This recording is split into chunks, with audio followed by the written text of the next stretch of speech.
bater um papo sobre o meio ambiente em comemoração aos 50 anos do Dia Mundial do Meio Ambiente. A Diretoria de Gestão Ambiental da UFPE tem a honra de abrir esses ciclos de vídeos e entrevistas com uma conversa introdutória sobre o meio ambiente. Como convidada especial, a gente vai abrir com uma entrevista com a professora Cecília, do Departamento de Botânica da UFPE. Então, querida, seja bem-vinda. Eu vou começar com uma perguntinha. No dia 5 de junho de 1972, foi criado o Dia Mundial do Meio Ambiente. Como tema desse Dia do Meio Ambiente, intitularam como Uma Só Casa. E agora, na comemoração de 50 anos do Dia Mundial do Meio Ambiente, o tema também é Uma Só Casa. O que é que mudou de lá até aqui? Quais foram os avanços que a gente conseguiu alcançar, né? Se houve alguma mudança? E aí, Cecília, conta aí pra gente. Olha, primeiro gostaria de falar da pertinência desse tema, né? Uma só casa. E que bom que o mundo acordou para isso há 50 anos atrás. Poderia ter acordado para isso bem antes, né? E, na verdade, as populações tradicionais sabem disso. As populações indígenas têm uma outra forma de olhar para esse planeta que é a nossa casa, inclusive como nossa mãe, né? Que é ainda mais profundo do que nossa casa. Mas em termos da cultura dominante, né, que domina as nossas relações econômicas, o mundo só acordou para isso há 50 anos atrás. E aí foi muito interessante essa estratégia de olhar para o planeta como uma responsabilidade compartilhada entre todos, porque isso fez com que a ONU, né, a Organização das Nações Unidas, criasse várias formas de inserir os vários países nessa discussão que é tão importante, né? Ainda mais num mundo globalizado, não adianta que apenas um país, dois países tenham iniciativas sustentáveis, se o resto, né, já que a economia está globalizada, um país que não seja sustentável, ele já vai fazer um impacto muito grande, porque hoje a gente tem um mercado consumidor mundial, né, que tudo que você colocar no mercado tem muito público para isso. Então, a gente realmente precisava de ter parâmetros, né, do que é ético e sustentável. Por isso que esse termo, desenvolvimento sustentável, que veio de carona com todo esse contexto, foi muito importante para que a gente realmente comece a olhar para o desenvolvimento econômico como algo que não é por si só, né? Existem outras coisas mais importantes e que precisam estar atreladas a esse desenvolvimento econômico, que então seria o desenvolvimento social, né? A responsabilidade com as pessoas, com as várias culturas. E uma outra coisa bem importante, além da parte social, seria a parte ambiental, que a gente tem um desenvolvimento que seja ecologicamente correto. Isso significa um desenvolvimento onde os recursos que estão sendo extraídos hoje não vão prejudicar as gerações futuras, ou seja, elas vão ter acesso aos recursos na mesma quantidade e na mesma qualidade que hoje nós temos acesso. Ou, quem sabe, até melhor do que isso, né? Essa é a ideia do desenvolvimento sustentável. E você percebe, pelos vários problemas que nós temos na atualidade, o quanto esse conceito é importante e o quanto é importante que ele tenha se difundido no mundo todo. E aí, para isso, a ONU promoveu várias reuniões, né? Desde então, a gente teve vários acordos internacionais, reuniões muito importantes. A gente pode lembrar que o Brasil sediou a ECO 92 e isso foi realmente um ponto de virada para o Brasil. A partir da ECO 92 se formaram muitas organizações não governamentais. O governo, então, começou a ter vários editais voltados a financiar essas organizações não governamentais para que elas, nas suas localidades, né, conseguissem, de fato, fazer propostas e iniciativas que pudessem viabilizar esse desenvolvimento sustentável. Então, de fato, houve muitos avanços. Na esfera internacional, o protocolo de Kyoto, apesar das fragilidades, é um exemplo de como que pode ser uma negociação, né, que inclua tantos países que inclua países com realidades tão diferentes, com interesses tão diferentes em torno de uma agenda comum. E isso gerou também pesquisas nessa área, né? Então a gente tem vários pesquisadores, por exemplo, dentro da temática das mudanças climáticas, onde vem sendo monitorado ano a ano o que vem acontecendo. E aí, se por um lado a gente tem esses avanços, por outro lado a gente percebe que os avanços ainda são tímidos frente aos desafios que a gente tem. E hoje a gente está vivendo, por exemplo, em Recife, né, toda a região metropolitana, uma enchente de uma magnitude muito grande, que comparável a ela só mesmo em 1975, né? Então aí 47 anos atrás que aconteceu alguma coisa dessa magnitude. E a gente percebe então, com as mudanças climáticas, que esses eventos podem se tornar cada vez mais frequentes e que nós vamos ter que realmente resolver. Não dá para que as pessoas mais pobres continuem pagando pelas inconsequências ambientais, né, da nossa forma de viver. Então, é importantíssimo que as cidades, e Recife é uma das cidades que mais vai sofrer com as mudanças climáticas, a gente precisa realmente colocar urgentemente nessa pauta várias coisas, né? Como, por exemplo, para onde que as pessoas que estão em áreas de risco precisam ser realocadas, o reflorestamento dessas áreas de beira de rio pelo nosso Código Florestal, que são áreas de preservação permanente, né? Os topos de morro são áreas de preservação permanente. Então, a gente pode, assim, dizer que tivemos vários avanços também na esfera jurídica. A gente tem avanços, né? A gente tem, por exemplo, a Lei da Mata Atlântica, que é para proteger um bioma específico. A gente tem essa nova lei de pagamentos por serviços ambientais. A gente tem uma nova lei para o saneamento básico. A gente tem um Sistema Nacional de Unidades de Conservação. Tudo isso precisa cada vez mais ser fortalecido e a gente tem observado um retrocesso nesse fortalecimento das instituições e das leis ligadas ao meio ambiente. As leis ambientais brasileiras são boas. A gente tem aí algumas mudanças que têm fragilizado essas leis, mas elas ainda são consideradas leis boas. A questão é que a gente não consegue colocar elas em prática, né? A gente tem baixa fiscalização, baixo poder de planejamento urbano. Então, nós temos aí avanços, mas a gente tem uma série de desafios, tanto numa escala micro como numa escala macro.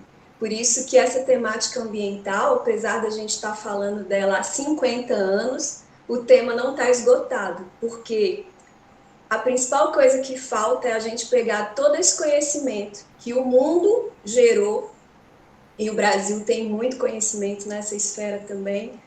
Hoje a gente tem muita tecnologia, tem satélite monitorando os nossos biomas, descobrindo quanto que está se perdendo, onde que tem mais queimadas. A gente tem muita coisa acontecendo, mas falta que isso vire prática, prática em termos de política pública e prática em termos da mudança do estilo de vida de cada um de nós, né? Então, esses são os avanços e também os desafios que a gente tem pela frente. Se percebe que existe uma grande movimentação tecnológica e também científica acerca das pesquisas voltadas para o meio ambiente, para minimizar também esses impactos ambientais. Mas você acha que as pessoas estão mais conscientes acerca dos impactos ambientais causados pelas atividades humanas, ou esse conhecimento está concentrado ali na bolha ecológica, na bolha científica? Se a gente for ver a quantidade de programas, né, até na televisão aberta, que falam sobre meio ambiente, a gente vai ver que houve sim um grande investimento, né, nessa parte de propagação do conhecimento. De fato, é um tema que a população já ouviu bastante. Só que fica ainda na esfera só do conteúdo que não vai para a prática. E aí, esse não ir para a prática tem dois motivos principais, ao meu ver. Um motivo é que vira, por exemplo, as escolas. As escolas trabalham bastante a temática do lixo, Quando uma escola fala que vai trabalhar educação ambiental, a primeira coisa que todo professor pensa é no lixo. Só que essa temática ela é trabalhada muitas vezes só com um viés conteudista. Se ensina para as crianças qual a cor da lixeira, o que se coloca naquela lixeira, se faz cartazes sobre isso. Eu já visitei uma escola que tinha cartazes mostrando lá o lixinho colado nas lixeiras, mas quando você olha para a prática, ela não existe. Ou ela existe só na Semana do Meio Ambiente e depois não existe mais. Mas por quê? Por que não existe? A gente está falando disso há 50 anos e por que as escolas ainda não praticam a coleta seletiva? Eu não sei te responder isso com 100% de certeza, porque essa é uma pergunta que eu me debruço sobre ela também. Ela é mais complexa do que parece. À medida que você faz uma coisa várias vezes, isso se torna um hábito. Acabar com o hábito é uma coisa muito difícil. Por isso que é tão importante que a gente, enquanto pai, mãe, enquanto educadores, que a gente consiga que as nossas crianças, desde o início, criem bons hábitos. Porque vai ser muito mais fácil depois, elas vão continuar com a maioria deles. Mas como a gente já vem num sistema onde não há separação de lixo, então por inércia isso vai passando de geração em geração. Então às vezes a criança até vê uma iniciativa na escola, às vezes essa iniciativa não dura muito tempo, mas dentro da própria casa ela não vê. Então a gente tem esse desafio, né? A gente tem esse desafio de que uma quantidade grande de pessoas faça essa mudança.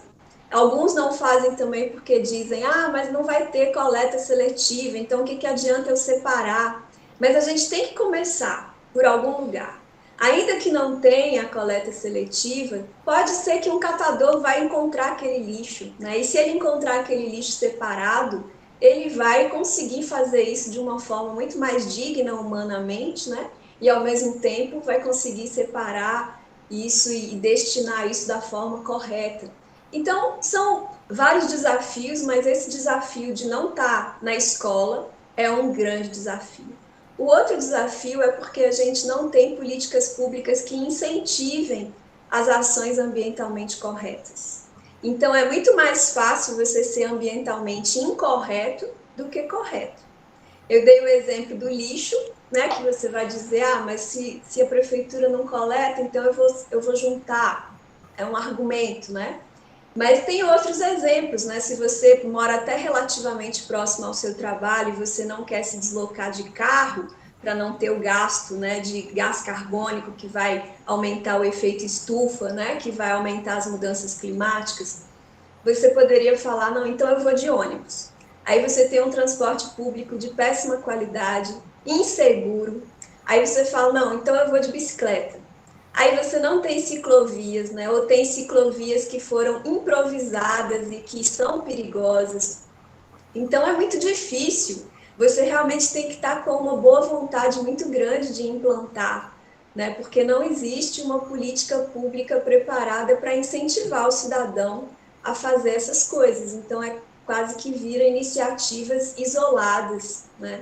Por isso é tão difícil colocar em prática esse conhecimento. A importância de uma educação ambiental, socioambiental, em comunhão com a comunidade. Grande desafio é trazer uma educação ambiental que ocorra de forma espontânea mesmo, em todas as disciplinas curriculares, em todos os níveis de ensino, que a gente tenha essa cultura, essa consciência ambiental dentro da gente, né?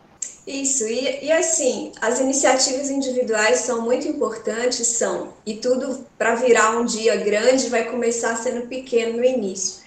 Mas se a gente não tiver o poder público também se articulando, fica muito difícil. Por exemplo, você chega numa comunidade carente e vai falar de educação ambiental, eles têm tantas outras prioridades para resolver, né? Como a segurança, como continuar vivo no final do dia, como ter qualquer tipo de alimento para conseguir sobreviver. São tantas necessidades que fica um discurso vazio você falar de lixo num lugar onde eles já recebem um rio que vem todo cheio de lixo, né? Então a gente tem assim questões que realmente, se o poder público não tiver em parceria, ficam quase que um discurso vazio. Vou passar para a próxima pergunta. Estamos passando por um grande evento de extinção em massa, né? Várias formas de vida estão sendo extintas na Terra. Quais são as consequências dessa perda dessa biodiversidade? E qual a importância da conservação dessa biodiversidade para a saúde e manutenção da vida da Terra? Sim, é interessante você trazer esse tópico da extinção em massa, porque desde que a vida surgiu no planeta, os estudos mostram que houve 5 momentos de extinção em massa. E isso aconteceu por motivos como os vulcões, mudanças abruptas no clima, ataques de asteroides, situações assim que não estavam que a esfera humana não estava envolvida, né? Até porque o ser humano chegou no planeta muito recentemente. Então, se a gente pegar a história da vida no planeta, que tem 4 bilhões e meio de anos, e colocar essa jornada de 4 bilhões e meio, concentrar isso em 24 horas, a gente vai ver que o ser humano só chega nos últimos 4 segundos antes de dar 24 horas, né? O ser humano moderno, o Homo sapiens. 1 minuto antes de dar 24 horas, chegou o gênero Homo, que são, né, os ancestrais do ser humano. Então, é muito recente a nossa chegada.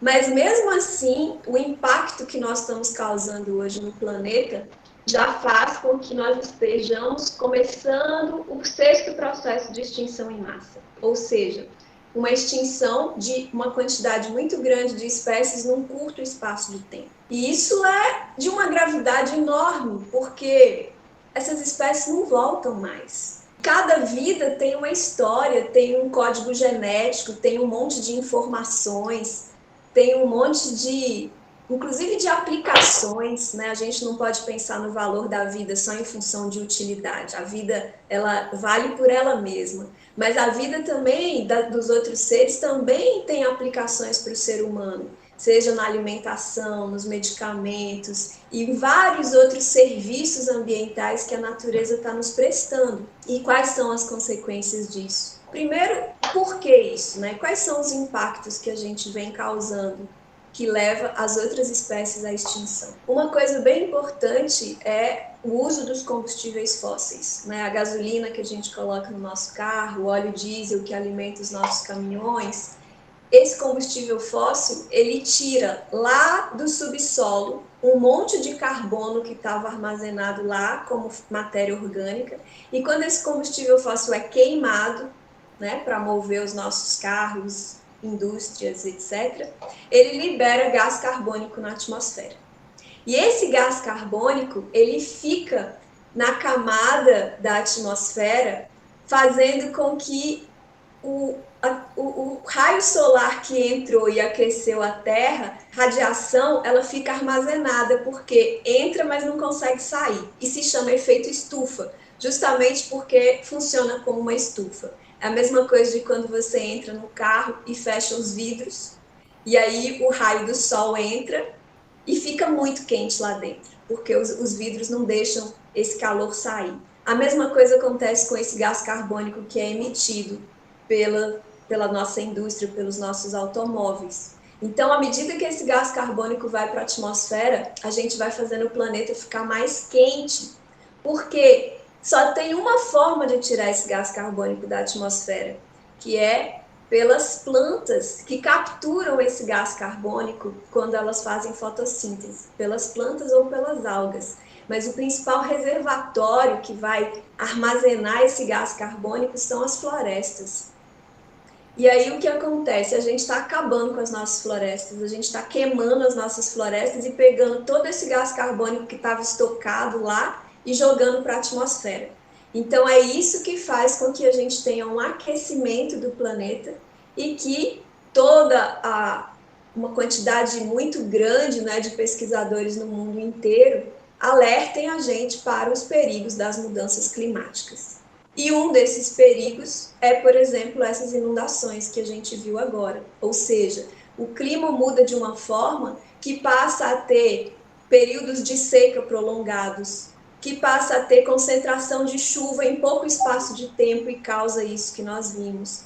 e várias outras questões. Outro problema sério é que a gente vai acabando com os ecossistemas naturais. Para quê? Para poder plantar, fazer agricultura, fazer pecuária, principalmente, né? E se a gente tivesse conseguindo fazer isso para matar a fome da nossa população, ainda teria uma justificativa boa, mas a gente vende isso como commodities, ou seja, esses grãos que a gente produz aqui em grande quantidade, que pode ser soja, que pode ser milho, que pode ser café, ele é vendido para o mercado externo a preço de dólar. E quando o dólar está alto, como está atualmente, é muito mais economicamente interessante vender isso para o exterior.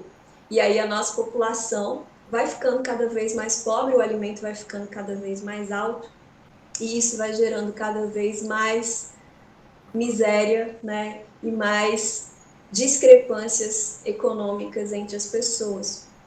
E aí não tem jeito de ser sustentável se uma quantidade da população foi esquecida na miséria. Esses problemas vão gerar impactos na nossa biodiversidade. Como? Através das mudanças climáticas, onde começa a acontecer todos esses eventos que vão interferir nos ecossistemas naturais, né? Se, por exemplo, períodos de seca prolongado fazem com que aumente a chance de incêndios, como os incêndios que a gente viu no Pantanal recentemente. E isso, claro que leva à perda de uma quantidade enorme de animais. E pode levar também à extinção, né? O que é a extinção? Quando uma espécie ela já desapareceu, ela não tem mais em nenhum outro lugar. E como a gente mora num país tropical, onde a gente tem duas florestas com os maiores níveis de biodiversidade do mundo, que é a floresta amazônica e a Mata Atlântica, então a gente tem uma responsabilidade muito grande sobre essa biodiversidade do planeta, porque nós somos um país chamado de megadiverso. A gente concentra uma fatia muito grande dessa biodiversidade planetária e por isso a gente tem uma responsabilidade muito grande. E aí, o que acontece se as espécies se extinguirem? Além de toda a questão ética que tem, né, de nós extinguirmos espécies, você tem também os reflexos para o ser humano. E é muito interessante, Samarina, que quanto mais urbanos nós somos, mais a gente tem a ilusão de que nós conseguimos viver sem as outras espécies, de que a gente não depende delas. Quanto mais a gente se torna independente financeiramente e quanto mais a gente industrializa os processos, mais a gente acredita nessa ilusão de que somos independentes. Mas não somos, isso é uma grande ilusão que a cidade sustenta, né? Porque se eu perguntar para você qual foi o último momento que você interagiu com uma outra espécie que não seja a espécie humana, geralmente a resposta é: hoje de manhã, porque hoje de manhã eu levei meu cachorro para passear, né? Não, eu interagi tem uma semana atrás, porque eu passei a mão no gato que estava na universidade. Muitas vezes essas são as respostas. E a sua resposta? Qual foi a última vez que você interagiu com uma outra espécie que não seja a espécie humana? Você se lembra? Eu estou interagindo o tempo todo, né?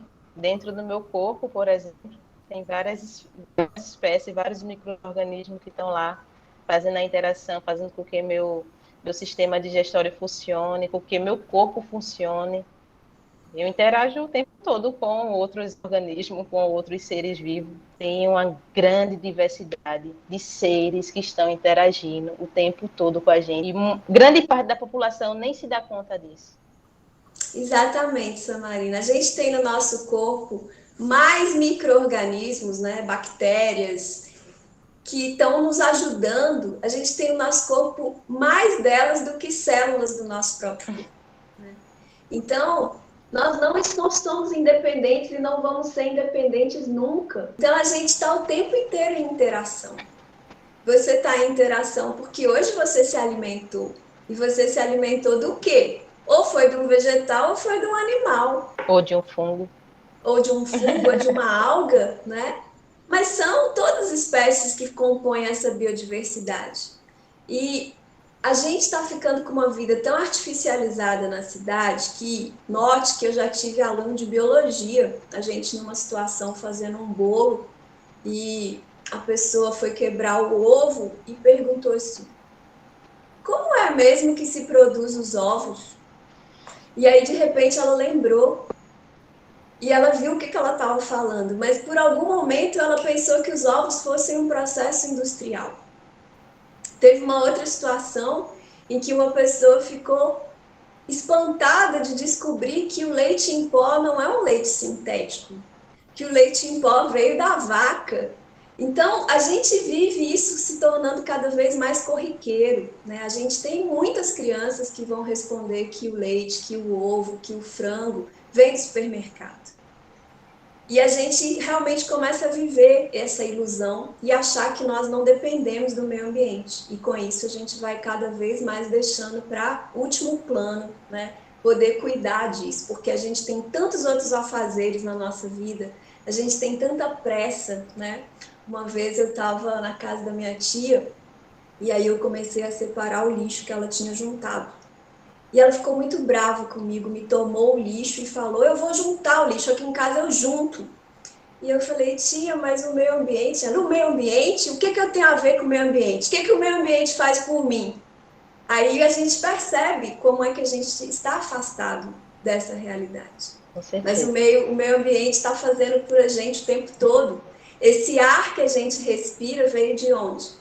Veio da fotossíntese das plantas, das árvores, né, das algas. Esse processo de fotossíntese é que tira o gás carbônico da atmosfera e devolve oxigênio. Tudo que a gente alimenta, a água que a gente bebe, tudo isso depende do meio ambiente. E as consequências que a gente vai sofrendo são várias. Uma das consequências desse processo de ficar na cidade, alienado da natureza, é um processo que hoje tem sido chamado de transtorno de déficit de natureza e que é observado nas nossas crianças. Uma série de sintomas que caracterizam esse transtorno de déficit de natureza. Por exemplo, obesidade na infância, por exemplo, déficit de atenção, hiperatividade, depressão na infância. Isso tem a ver com o tempo que a gente passa nesses ambientes artificializados, na frente de telas, sem contato com a natureza. Então, essa é uma das consequências, mas tem várias outras, né? As consequências da quantidade de poluição que a gente tem jogado no nosso ar, na nossa água, na nossa terra, e essa poluição volta para a gente, seja na água, seja nos alimentos, seja no ar que a gente respira, e causa uma epidemia de câncer que nós temos vivido também. Os problemas são os mais diversos. Um avanço importante que a gente tem é que tem um casamento, né, que tem se feito com a ecologia e a economia, onde a gente começa a perceber que várias coisas que a gente tem de graça, como por exemplo o ar que a gente respira, como a gente não paga uma taxa de respiração, como a gente não paga uma taxa de polinização, a gente esquece que para eu comer o mamão, alguma abelha teve que ir lá polinizar o meu mamão, né? Ou algum beija-flor. Se não tiver essa polinização, não vai ter mamão. Então, a natureza está o tempo inteiro nos prestando serviços. E hoje a gente tem nome para esses serviços. São os serviços ecossistêmicos, os serviços ambientais. E aí também existe hoje uma frente, né, para que esses serviços possam ter um valor, inclusive um valor monetário. Então, recentemente, o ano passado, o governo brasileiro aprovou a lei para pagamento dos serviços ambientais. E aí, se por um lado a gente fica com medo dessa lei, porque as coisas vão ficar mais caras, né? As pessoas não estão tendo dinheiro nem para pagar do jeito que é, imagina você ainda colocando ali um valor pelo serviço que a natureza está prestando. Tem esse lado, mas por outro lado tem também a situação de que se você dá um valor econômico para aquilo, você começa também a poder dar incentivos financeiros para as pessoas que estão contribuindo para a natureza ser mantida. Porque, como eu te falei, é muito mais barato, muito mais fácil a gente ser ambientalmente insustentável do que ser sustentável. Então, essa lei também vem nesse sentido, né? De, por exemplo, conseguir pagar um valor para um proprietário que tem um fragmento de floresta na terra dele, né? Um proprietário que tem nascentes na terra dele, porque com essas florestas ele está capturando carbono da atmosfera, ele está devolvendo ar puro, ele está devolvendo um microclima agradável, ele está possibilitando que tenha umidade no ar e que se transforme em nuvem para depois chover. Então, todos esses serviços estão atrelados à floresta. E por isso que é importante começar a ver como é que a gente vai dar incentivos financeiros para as pessoas que preservam essas florestas. Então, em nossa Constituição Federal, no artigo 255, tem dizendo que é direito de todo cidadão ter acesso ao meio ambiente ecologicamente equilibrado, com o uso comum de todos e essencial para a qualidade de vida. E é dever do poder público e da coletividade defendê-lo e preservá-lo para presentes gerações e futuras. Quais são as estratégias e possibilidades do poder público para criar esse ambiente ecologicamente equilibrado, já que se trata de direito constitucional? É muito importante que o poder público tome as iniciativas necessárias para que a população tenha de fato direito a esse meio ambiente equilibrado. E lembra que na Constituição também diz que é dever de cada um de nós garantir isso. Então, um dos deveres que a gente tem, que é bem importante, né, que é, além de separar o nosso lixo, além de reduzir o nosso consumo, além de avaliar as coisas que estamos consumindo, de que material elas são feitas, que empresa é essa que eu estou comprando esse produto, o que essa empresa tem feito, onde ela tem explorado, que retorno ela tem dado para a comunidade. Todas essas são questões que nós, cidadãos, podemos pensar antes de agir. Mas uma outra coisa importantíssima é eleger bem os nossos candidatos e olhar para os programas políticos desses candidatos, olhar para a pauta que eles estão trazendo e ver o compromisso que eles têm com a sustentabilidade. Isso é uma questão chave. A gente está num ano de eleição e eu convido a cada um de nós a pensar no quanto é importante que a gente realmente eleja candidatos comprometidos com essa pauta da sustentabilidade ambiental, da justiça social e da viabilidade econômica, né? São 3 pilares bem importantes para que a gente realmente consiga ir concretizando esse desenvolvimento sustentável.